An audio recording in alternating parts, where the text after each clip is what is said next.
Hi,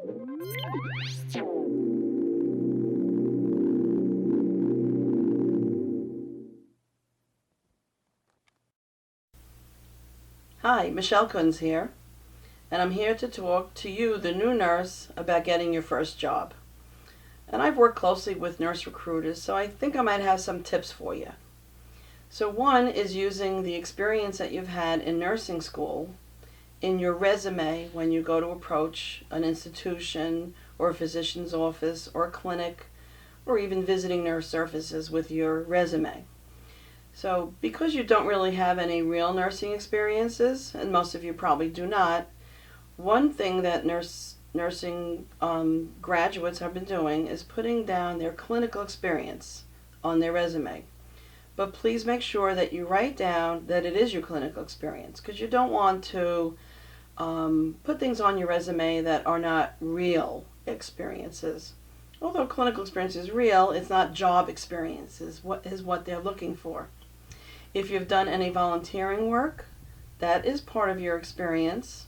And if you are having any issues finding a position, that might be another route to go to get some experience.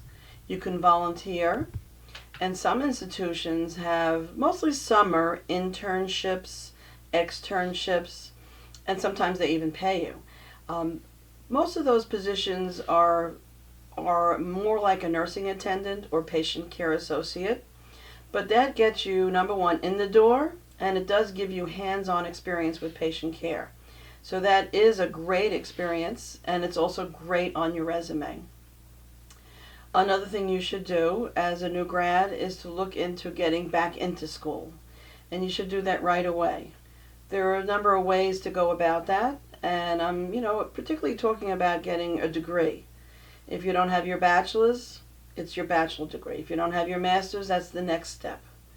Most hospitals are looking to advance themselves into the magnet certification, a nursing certification of high prestige. A large percentage of their staff have to have their nursing degrees. So that is why the nurse with the degree will get the job first. So that's one thing. Go back into school right away. Don't hesitate. Do it. You could do it online. You could do it in an institution in your neighborhood. Another thing is to enhance your resume with other educations, like certifications. You probably have BCLS already. Make sure you keep it up to date, on the date. There's advanced cardiac life support, pediatric advanced life support, even neonatal resuscitation programs. So if there's a field that you're more interested in, make sure you have certifications in that field. Eventually, if you do get a position like in medical surgical nursing, there are certifications that also enhance your salary and your resumes once you have that certification. But at your first job, you want to make sure you come into an interview with a resume that is jam-packed with that type of stuff, your education, your certifications. One thing about getting certifications before you go into the job, number one, they don't have to pay for it when you're hired. And number two, they see that you are motivated to learn and to proceed with this. And if you've had clinical experience in critical care areas, neonatal area, when you're on that interview, point out that particular clinical experience that you're interested in and say, this is the area you love, this is where you want your career to go, and you'd love to start in this area, even if it's in a labor and delivery or neonatal area. It is a possibility. They will train you, especially if you show them how motivated you are. So number one is getting in the door for the interview. When you go there, even though it's for a nursing position, look as professional as you can. Neat, clean, don't wear big dangling earrings. You want to look very professional. Don't wear extreme high heels. Look tip-top shape, because there are many people going for interviews and you want to look your best. You want to also perhaps enhance your resume by participating in research.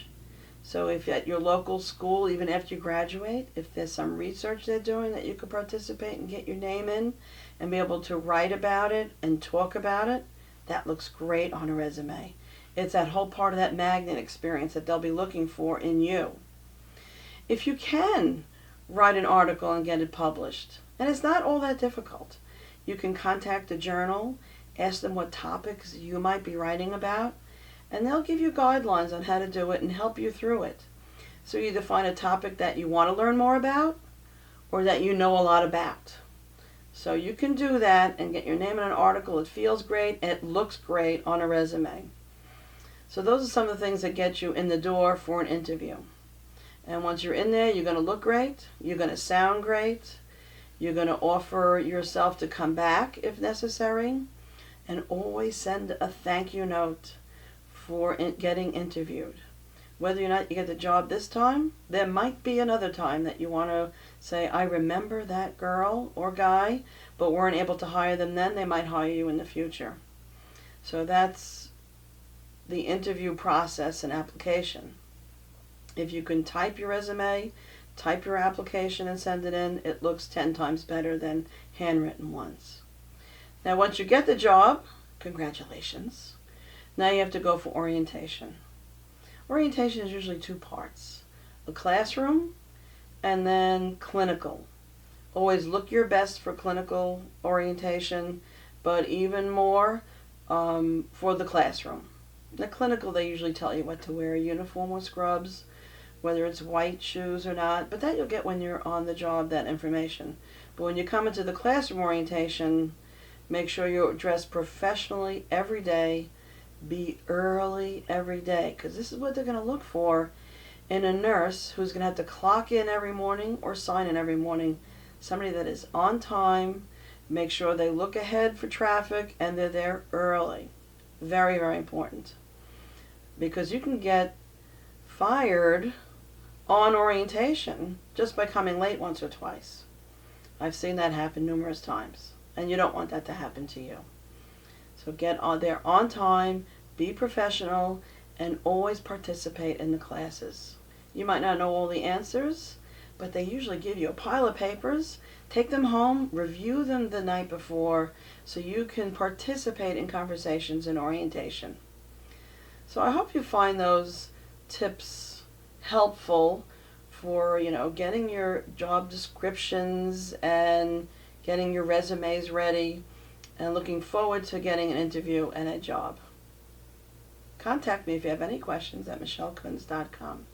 Thank you.